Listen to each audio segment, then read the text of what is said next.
Wednesday Wisdom on YouTube. G'day, it's the Gabsmacked. Good to see you guys again. This is a YouTube dedicated version of the Wednesday Wisdom. Hope you're all well, as always. There is a pleasure in knowing dates for me. I know that this will be the last Wednesday Wisdom until the 30th of January 2019. And it occurred to me, of course, that every multiple of 7 in January would have to be on a Monday. I initially thought it was Tuesday because New Year's Day and Christmas Day tend to be on the same day, and they're both on Tuesdays, and I mistakenly conflated the 1st of January with being the multiple of 7, which of course it's not. It's not the 1st because 7 days after the 1st is the 8th, so that's not a multiple of 7. It's a multiple of 7 plus 1. So anyway, I enjoy doing those things. It's something that keeps me entertained, so I enjoy it. I don't know why I shared that with him at the time, but why not? So let's have some Yensun together, and we can continue with Wednesday Wisdom. There were some tragedies in my life, as many people have, of course. So no one has a monopoly on suffering, as we know. And an interesting thing that I was assumed knowledge was that everything that drives me, almost everything that drives me, is based on how I can make sure things are made right by people that I love and yet had unintentionally hurt. It's quite devastating. And it is something that has been made clear to me recently that is not assumed knowledge by most people. And that's a very weird concept to me, very weird. I have to learn to accept that not everyone would be driven to such an, what has been called from the outside, extreme altruistic behavior or an extreme necessity to want to help people. Now, a perfect example of that is when you apply a lack of boundary with this desire. And an example of this, as I was just going to say, was somebody with whom I met, I think, once or twice, and there was nothing at all that happened. There was just a couple of days, but nothing eventuated, nothing physical, nothing else. But this person, I decided it wasn't something for me. And this person repeatedly contacted me, which gave me the effect of someone being a stalker. And then when I blocked them, they started to call me on my mobile phone directly in the middle of the night, which of course helped reconfirm this fear of them being a stalker. But they were contacting me and leaving messages to assure me that they weren't a stalker, which is of course, as people can see, an irony.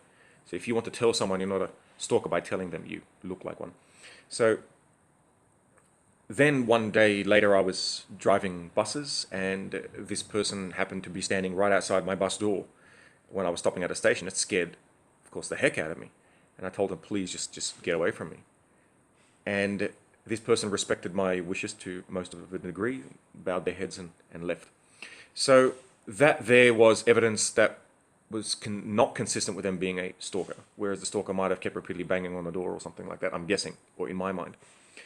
And that would be more of an example of someone who was so desperate to correct the record, to show that they didn't have any bad intent, and it came from a good place because they wanted to seek some sort of resolution according to the doc, to explain that they were not the person that I had mistakenly thought they were, and that they felt that that needed to be made right, not being aware that they were crossing the very boundaries that would make them wrong.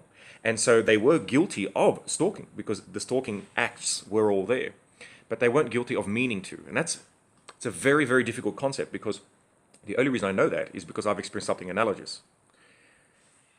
And so I have to give that person the benefit of the doubt, and plus the behavior I explained that was inconsistent leads me to believe that yes, this person might ironically even be on the autistic spectrum, not knowing how their behavior can be perceived by other people, which once again, ironically, is something that we have in common.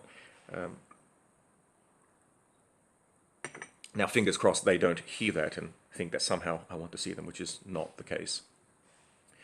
But it's interesting because even though someone could have absolutely no intent to behave in a certain way, they still end up behaving in that exact way. Why is that important? It's important because it doesn't allow the people experiencing that behavior to be not subjected to that behavior. They're still subjected to it. It's like, I don't want to kick you in the face, but somehow by not wanting to, I end up kicking you in the face. Well, the person has still got kicked in the face. Whether you meant to or not, they still feel those effects. And they can't tell. That's the hard part. So even now that I know that that's probably the case, that this person had innocent intent, it's hard to know that. It's sort of like mathematics, where it's intuitive on paper but not in person. It's hard to picture 4 and 5 dimensions, whereas on paper it's very easy to look at it, something like that. And the other person needs to know that I regret what happened and have a strong desire to make things right. So it's very important for someone with high functioning autism, and even if they don't know they have it, if people are acting a bit bizarre around them, or what they think to be bizarre, that it must be understood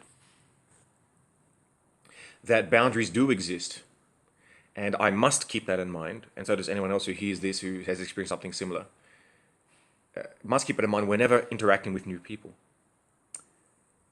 In fact, the fact that I'm applying this knowledge, and I have been doing so for many years, to make sure that I don't transgress these, what seem to me, imaginary boundaries, but I know that they can have real effects, and I don't want to have those negative effects on anybody, is actually a sign of remorse, which I didn't even know was a sign of remorse. I thought it would be obvious that if you make a mistake, but of course, you only realize later that the assumption is that it's obvious that you know you made a mistake, and that you believe it's a mistake, and want to have it corrected. And one of the ways to do that is, of course, to modify your behavior so that you don't fall into certain traps that you are naturally blind to. The moral there is that noble intentions without boundaries can lead to unintended harm. It's an abstract concept, which I had to come to realize, and I've been trying to form it in my head the last, say, year, which is that being convinced of thinking that if I want what's right, then that's all that matters. Knowing that that's not true is a mind-bending and mind-expanding experience. So just because you want what's good for someone, it's not the end of everything. There has to be a method of applying it and understanding the situation shuts away so that your desire for them to have the best is not impacted by your inability to transmit that desire pragmatically, and so they end up in a worse position. That's a disaster. And of course, through naivety, it can be easily done, but then you have to make sure that somehow you don't repeat that mistake. Even though you don't know exactly how to not repeat certain mistakes, you just are more cautious. You just start to ask yourself, or ask people around you that are neurotypical, is this the right track to go down? Are there any unforeseen consequences with this type of behavior? And that's a bit abstract, but try and maybe write that down, and it might apply to a situation of yours down the track. The next thing we're going to talk about is the inaccurate mirroring of one's intent. Now, I was on Periscope, for example, today, and I was reading something to confirm or not confirm some sort of fact that was challenged by my awesome brother. And by reading it, I had to slow down my reading, but it was still fast enough that my speech was slurred. Now, one might ask, why didn't I just read quietly? Well, there's a rule on Periscope and any sort of live broadcast where dead air for 1 or 2 seconds is maybe the equivalent of 5 minutes in real life. So you don't want more than 1 or 2 seconds of dead air. And so what is important there is to infiltrate that dead space with information or noise, or semi-coherent noise. And so reading out loud is important so that the audience knows what I'm actually doing at that point in time.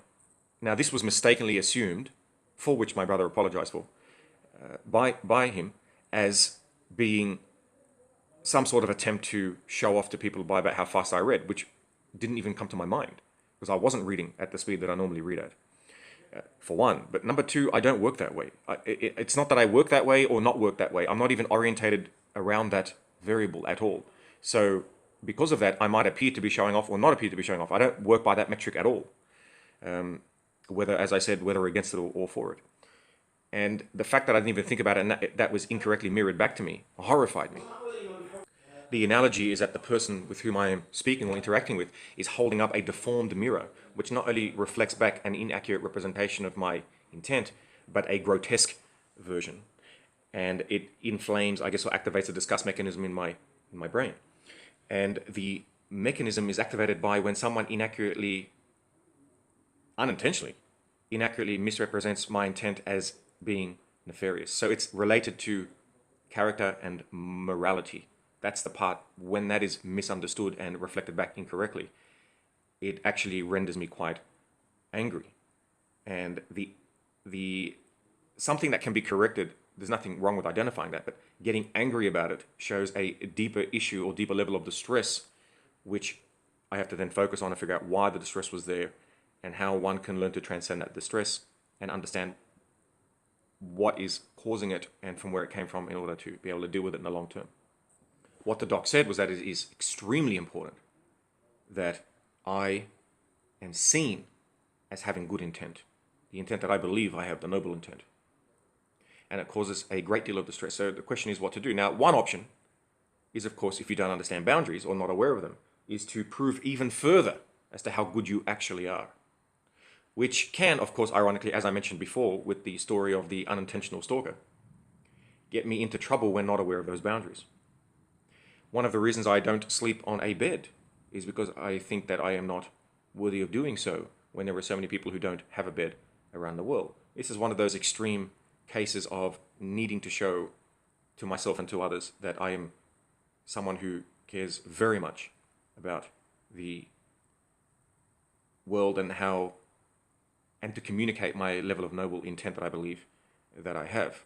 So that's one option. But of course, that has and will lead into further problems. Another option is, of course, reducing the stress by trying to correct what was misinterpreted and focusing exactly on how that was interpreted and how to actually correct that, which of course is almost close to impossible with certain people, because there will always be a subset of the population that will just either not care, judge you incorrectly, or both. And this happens all the time. You might know someone personally who was misjudged, as I said, that unintentional stalker, where if that story was told to someone else, they might say, ooh, what a stalker, but they actually don't care enough to worry about whether it's true or not and will just move on with their lives. So that type of person, there's no point in trying to correct the record there. Because the amount of energy that would have to be put in would still not get you very far, and it would continue to leave you distressed.